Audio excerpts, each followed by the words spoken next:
This is a lesson in how to play octaves with freedom and ease and without wearing yourself out.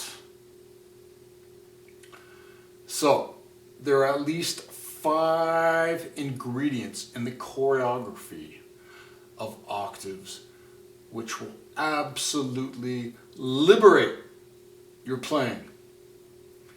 Let's take a look.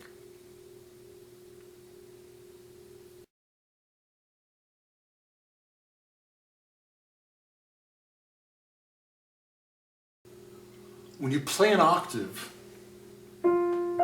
let's say F to F, of course you're using your thumb and your pinky, but this is crucial. You want to think, you want to orient your mind physically, visuospatially. You want to orient it towards your thumb for at least 2 reasons. One is, your thumb, more often than not, serves as a very important pivot point for other musical activity. But even more importantly, your thumb, as opposed to your pinky, is more centrally located in your field of vision, right? And so it's so much easier to direct your visual attention towards what's right in front of you, right? Not what is out to the extreme left or the extreme right, right? So let's play a few different octaves here, right? Let's play here, here. Now you see what's going on as we get out farther and farther from our field of view. In fact, look, I can go off the screen here. Notice how much easier it is to direct your attention to what's going on with your thumb, rather than your pinky or rather than your hand as a whole.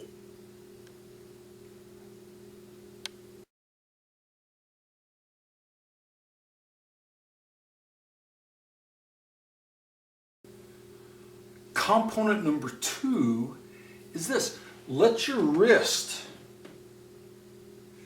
be fluid. I'm exaggerating here a little bit, but this is really important, right? And I'm talking about 2 degrees of freedom here. 1 degree of freedom is this. Is you see this motion? Right?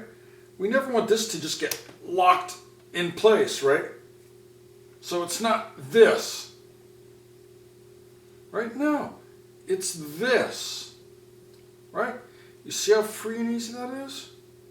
And the other degree of freedom is this. Right? So it's not this. It's this. Right? And by the way, when you're doing this, you're not trying to do this or to do this, right? You're just allowing it to happen, right? You're going to get out of your own way, right? So, again, allow your wrist to be fluid, right? It's not this. It's not this. It's this.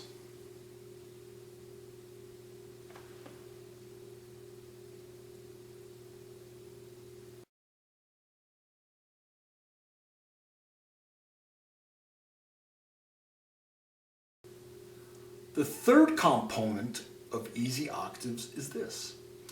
Allow your hand and fingers to breathe. So watch this, right? So I'm going to inhale, exhale. Inhale, exhale. Right? It's not this. This is not breathing. So let's play without breathing. Ready? See how my hand and fingers are frozen solid? Right. By the way, this is how the finger strength and endurance school of piano technique would have you practice, right? Boo! if you play like this, you, amongst other dangers, will absolutely wear yourself out in no time, right? No, we can do better. So, what are we going to do? We're going to play, and then we're going to exhale. Now, I'm exaggerating a little bit here so you can clearly see what's going on, right? So play, exhale. And what's going on here? Am I trying to exhale? No. All I'm doing is I'm allowing my hand and fingers just to do what they naturally want to do, which is, you see, they just want to do this little bit of a relaxation or a little bit of a contraction, right? So it's play, play, right?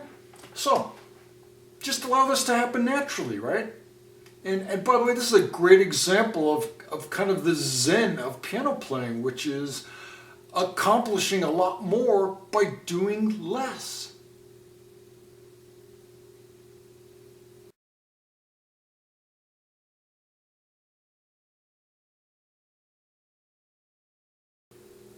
Ingredient number 4 for playing easy octaves is this. And by the way, this applies to everything you do at the piano.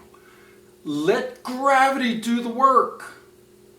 Right? There's never any need to throw your hands and arms and fingers at the instrument, right? There's no need to attack the instrument. All you have to do is think about this. You just have to think about dropping the weight of your arm, hand, and fingers into the keys you want to play.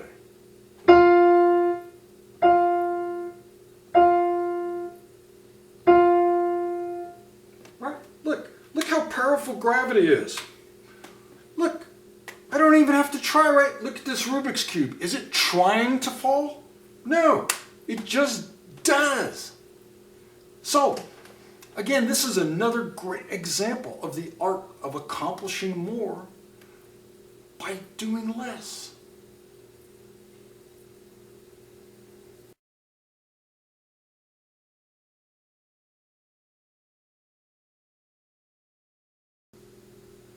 The 5th ingredient that will liberate your octave playing is this: arm rotation.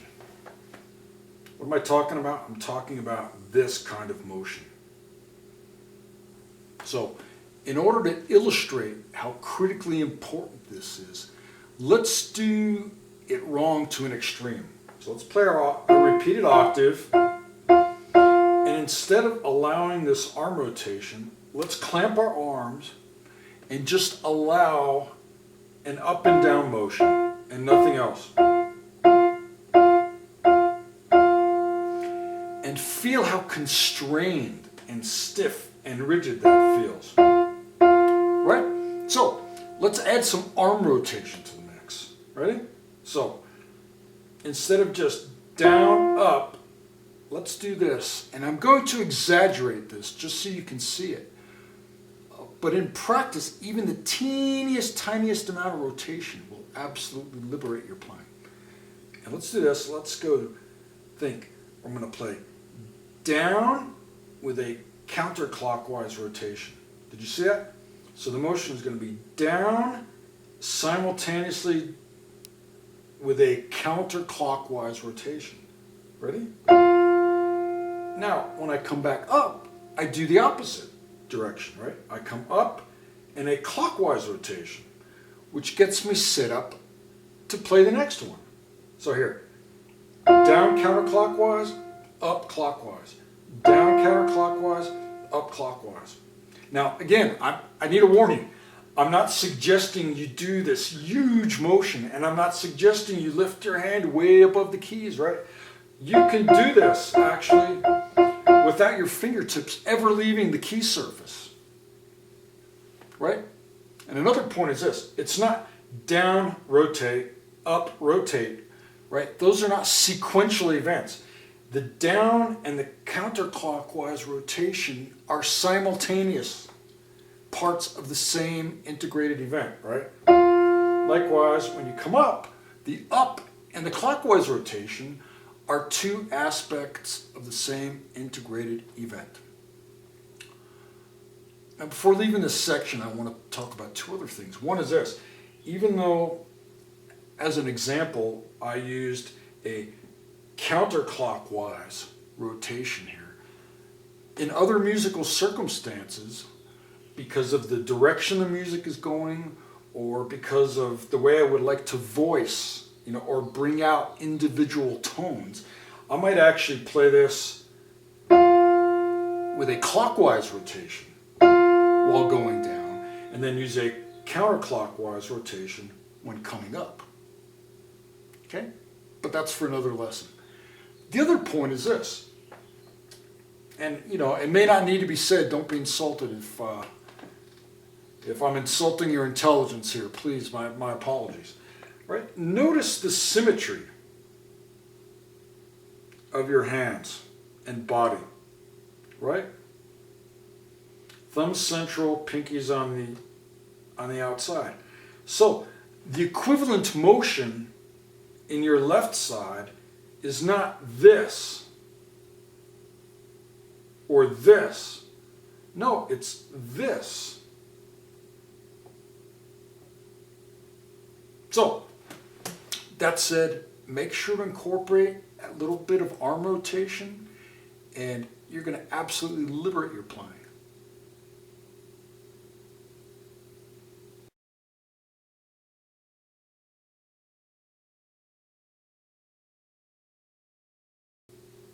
Now let's put all 5 elements together and apply them to playing a G major scale in octaves.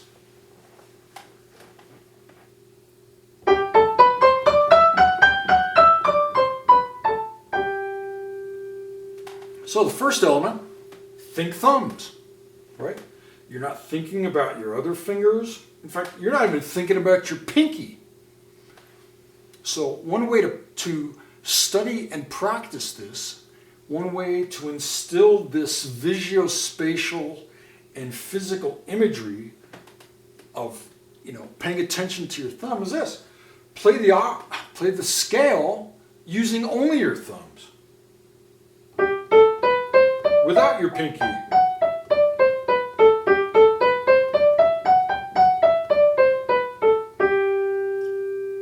Right? Second ingredient, fluid wrist, right? It's not this.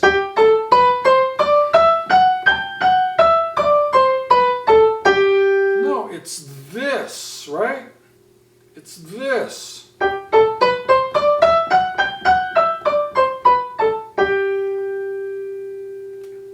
Third ingredient, breathe, right? Let your hand and fingers breathe, right? It's not this, etc. No, it's this. It's play, exhale, play, exhale, play, exhale, play, exhale, play, exhale, play, exhale, and so on.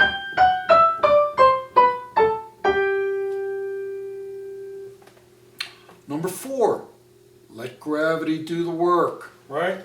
There's no need to mug the instrument. No need to attack the piano, right? Just drop. Just drop your arm, hand, and fingers into each chord.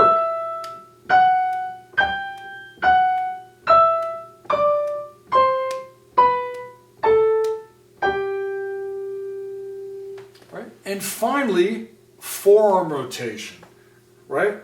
It's not just down, up, down, up, down, up, down, up. No. It's down with a rotation, up with a counter rotation. Down with a rotation, up with a counter rotation. Down with a rotation, up with a counter rotation, right?